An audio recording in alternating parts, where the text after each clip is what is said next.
Hi, I'm Andy White, and in this video I'm going to be talking about what to do if you're interviewing for a sales role with a company that uses MEDDIC.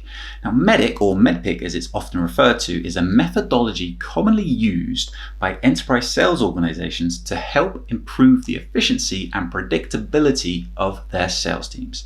If you're watching this video, then you may be interviewing with a MEDDIC company right now, or you could have stumbled across one of the thousands of open sales roles that have MEDDIC as a requirement or a desirable skill within their job description. Before we start, I do have some good news and some bad news that I want to be upfront about. The bad news is that this video will not teach you MEDDIC itself. For that, you can either read my book or you can run through our upcoming MEDDPICC course at learn.meddic.com. The good news is that this video will teach you how to approach an interview with a company that uses MEDDPICC, and even how to use MEDDPICC itself to win the interview process. Before we begin, a little bit of background. Over the last 4 or 5 years, I've interviewed literally hundreds of candidates for sales roles in my teams. Unfortunately, the standard of interview craft set by sellers has been pretty low. And to be honest, it's not like I have really high standards. I actually, make things pretty easy. If you were to research me, you'll find a guide I've written on things I'm looking for when I'm interviewing salespeople. And that's where I want to start, is research. When you're approaching an interview, the first thing you should do is to research the person you're interviewing with and the company themselves. Specifically, you should research these points. First, you should check if you have any mutual connections with the person that you're interviewing with. So let's say you're interviewing with somebody called Jess Smith, and you look at her connections and you spot that you and Jess are both mutually connected with somebody called Scott Jones. Now, as long as you know Scott well enough, then reach out to him and say, hey Scott, hope you're good. I was wondering if you could spare a couple of minutes to help me with something. I'm interviewing for a role with Jess Smith, and I see that we're mutually connected. Can you give me any advice? Now, this will take literally a couple of minutes time, and the upside could be huge. You could get some really good intel from Scott about Jess, and he might even put in a good word for you or something along those lines. There's no downside to doing this at all. Next up, take a look at their LinkedIn profile in depth. What can you learn about them from their experience, from their background? An elite tip here is to turn on the visibility of your LinkedIn profile so that the hiring manager can see that you've looked at their profile. Although if you do this, be sure to actually do this well in advance of the interview. I can't tell you the amount of times I've gone onto LinkedIn ahead of an interview to look at somebody's profile to bring it up for my interview, and I noticed that they've, for the first time, only just at that point looked at my profile. That is, to me, mind-blowing. Anyway, while you're on their LinkedIn profile, can you spot any of their interests? If not on LinkedIn, do they have a Twitter profile that is public? As always, there is a moral line that you shouldn't cross here. Don't be creepy, and But if the person is proactively promoting their Twitter page and they happen to have an interest that you yourself can show genuine interest in, then it can become a good way of building rapport early on. So you've done your research and you feel prepared to go for the interview itself. But before you do, an easy and elite move is to email the person you're interviewing with ahead of the interview. It doesn't have to be too formal. Perhaps just attach your resume and say that you're looking forward to meeting them, and call out any questions or specific areas that they would like you to prepare for in advance. In the interview itself, the first thing to do, once the usual small talk and niceties are set out of the way, is to set the tone. Now, it never ceases to amaze me how many professional salespeople attend interviews and don't set the tone. Now, what setting the tone is where you set yourself up for success by doing things such as a time check. Check that the interviewer has the same amount of time reserved for the interview as you do, and then ask if they have a hard stop. I was recently hiring for an account executive role, and our first interview stage was about 30 minutes long. My internal recruitment team was organizing the interviews on my behalf in liaison with an external recruiter. The two of them hadn't synced somehow, and the time the external recruiter was organizing for the session was 45 minutes long, and obviously the internal recruiter was organizing 30-minute long sessions. I did about 10 different interviews with 10 different candidates before I realized that the the two were unaligned. Not a single candidate had raised to me the fact that we have a 45-minute session or asked me any questions about my own timing. Now, fortunately for those candidates, I had set time aside at the end of my 30 minutes just in case I came across a really good candidate and I had time to sell to them a little bit on the role. But not every manager will afford you the luxury to run over like that, so be sure to time check. Next, set the agenda. You don't have to own the agenda, but just be sure to get the things you want to discuss out in the open so that time is left at the end of the interview to do so. Generally, to obtain a job from a MEDDICC company, you have to go through a number of different interview stages. These interview stages typically include an initial call with a recruiter, either internal or external, an interview with a hiring manager, a second interview with a more senior stakeholder, and then they may even finish with like a presentation or panel stage type interview. Now, you'll be judged on several elements throughout all of these stages, but the one factor that will universally win you positive marks is setting the tone for every interview. In my current role, my team and I judge each interview a score out of 10, as well as a rating of a strong no, a yes, or a strong yes. I've never scored a candidate better than a soft yes if they failed to set the tone in an interview, regardless of how well they did anything else. The crazy thing is this: it's such an easy thing to do. It takes literally seconds to set yourself up for success and to indicate to the interviewer that you're a professional candidate.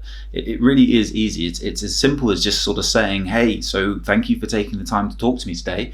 Before we get too far into the interview, just wanted to check that you have 30 minutes to talk today. Great. And do you have a hard stop on the hour? Great. So I'm sure you have lots of questions for me. Should I start by just giving you a brief introduction about myself? Perfect. Oh, and is it okay if we reserve 5 minutes at the end, as I may have a few questions for you? Simple as that. So now we've got the basics out of the way, we can dig into how we can use MEDDPICC itself to land you a dream job with a MEDDICC company. Again, you should only approach this section of the video with at least a basic understanding of MEDDICC or MEDDPICC. First up is the metrics. So the first thing to do is ask the hiring manager, what are the metrics that most closely align with the most successful sellers? It could be things like how long do they spend in discovery, how many stakeholders they bring to the sales process, what's their success rate at engaging with the economic buyer, etc., etc. Once you've established the metrics that represent successful sellers, you can adapt your talk track to describe how you can deliver against those metrics. Elite level interviewers will back the talk track up with data and anecdotes of successes that they've had that are applicable. Next up is E for economic buyer. Now in MEDDPICC, the economic buyer is the person with the overall authority in the buying decision. Where we're using MEDDPICC for hiring, the economic buyer, or perhaps we should say economic hirer, becomes the authority in the hiring decision. So just like in the deal, the economic hirer can vary depending on several variables. It could be, or not limited to, the size of the company. So in a small company, the economic hirer could be a founder or CEO. The role itself, if it's an individual contributor role, then the economic hirer could be the VP of sales. If it's a manager's role, it might be the CRO or something like that. In an interview process, you need to obtain access to the economic hirer just as you would the economic buyer in a deal. And the best way to do this is, of course, through your champion. And you will learn later on in this video that the champion is likely to be the hiring manager. And of course, the same rules apply when you're meeting the economic hirer as they do when you're meeting the economic buyer. You need to talk in their language and focus on the things that they will be looking for. Next up is the first D, and this one stands for decision criteria. This should be an easy one. This is pretty much identical to how you would use the decision criteria in a deal. The decision criteria in hiring could be things like, the salary requirements, the location, the industry experience. It could even be that you have experience of MEDDICC. That could be part of the decision criteria itself. Quite meta, really. Just as you would with selling, get the decision criteria out in the open as early as possible, on not only aligning yourself against it, but try and lace in some of your strengths to differentiate your value versus other candidates. Just as with selling, it is good practice to gain commitment and consensus that you are meeting the decision criteria, not just at the start, but throughout the hiring process. The next D is for decision process, and just like a deal where you're interviewing, there should be a clear process in which the evaluation is running upon. If there isn't a well-structured process, then this is a major red flag for you. Not only does it indicate the organization you're interviewing with may not be organized, but without a clear decision process, then it's going to be challenging to run a fair and thorough evaluation process. Fortunately, most medical organizations will have a comprehensive interview process that you should uncover early in the process. And once you have uncovered that decision process, be sure to triangulate it with every person you speak to ensure you have the full version. Likewise, it's good to close each interview stage against the decision process. Now, closing at the end of interviews is common practice, and I've never hired a salesperson who didn't close me at the end of their interview. That said, it's become a bit cliche and it's no longer the differentiator it once was. Therefore, to take it to the next level, the decision criteria and the decision process, use them to close the interview. For example, Jess, thank you very much for your time today. I have enjoyed our conversation, and you mentioned earlier that you were looking for someone who has the following criteria: 5 years of enterprise sales experience, success in selling into the financial services sector, and a good understanding of data analytics, let's say. I wanted to get your feedback on how you think I align against that criteria. Now, if you hear negative feedback, then this is your chance to try and work on it, just as you would overcome any objection. But if you hear positive feedback, then simply say, well, that's great. And you mentioned the next step is to meet your manager, who is the CRO. Would you be able to introduce me to them ahead of the meeting so I can break the ice with them? Now, I cannot imagine a scenario where the hiring manager would disagree with this. If they do, then you certainly have more convincing to do with them, and this should act as a red flag to your progress within the process you're in. Next up is the P, which stands for paper process. Now, the paper process is not such a big thing in the hiring process. My advice here is to use the paper process as an opportunity to show good practice and attention to detail. For example, all roles will require references, so being proactive on this front will show confidence in your track record and a thorough approach. Next up is the I. Now, the I stands for implicating the pain, and this is a big part of the hiring process, yet it's also massively overlooked by candidates. Why are you even being interviewed? There will be a pain. It's likely to be one of 3 things. The first is that the organization is in growth mode and they need more salespeople to cover the growth. The second is that somebody's been fired. And the third is that somebody has resigned. Now, all 3 have different pains that are likely to be associated with them. And it's your job to uncover the pain and adapt it to how you can solve it. So here's a brief guide. If the organization is in growth mode, they will want somebody who can come in and hit the ground running. You need to be able to demonstrate your ability to onboard and learn quickly. If you feel confident that that's something you can do, then you need to be able to implicate the pain of what would happen if they hired someone that didn't learn quickly, that didn't onboard quickly, to help really implicate them in the pain of what would happen if they didn't hire somebody like you. If somebody's been fired, then this is a golden opportunity for you to implicate your predecessor's pain and flip the situation to highlight how you are the person who will solve all of those pains. What was it they were bad at? What was it they got fired for? Pipeline generation? Were they a bad forecaster? Could they not close? Were they rude to customers or colleagues? Find the pain and dig in deep to it and highlight it in relation to your strengths. Third, if somebody has resigned, first you need to determine if it was a regrettable loss. As often, people will resign if they're about to be fired or they jump ship because they're not performing. So you need to dig into this. And this is a good opportunity to showcase your discovery skills and give yourself the knowledge to align yourself accordingly.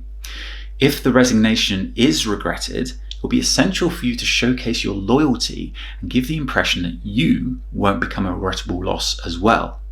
If the resignation isn't regretted, then dig deeper to the reasons just as you would if they were fired. Next up is the first C. It stands for champion, and you may have heard the term no champion, no deal. You've probably not heard the term no champion, no job, but it's as accurate in the hiring process as it is in the deal. Your champion in the hiring process is most likely to be your hiring manager. If your hiring manager isn't a champion of yours, then you're in trouble, and it's unlikely you're going to be successful in getting the role. Just like in a deal, you've got to test your champion. The same rules apply. They have to have power and influence within the organization. They have to be selling internally on your behalf, and they should have a vested interest in your success. Now, the first criteria, power and influence, should be easy to identify. The second will come down to you uncovering that. A good way of doing that is to ask your champion, the hiring manager, about conversations they had about you with other stakeholders, and whether there was any feedback and how they reacted to that feedback. Many organizations will use recruiting software to capture feedback, so obtaining genuine feedback should be pretty easy to do. The third criteria should be a prerequisite in sales with a sales manager, that they have a vested interest in your success, but it's still worth digging into this point.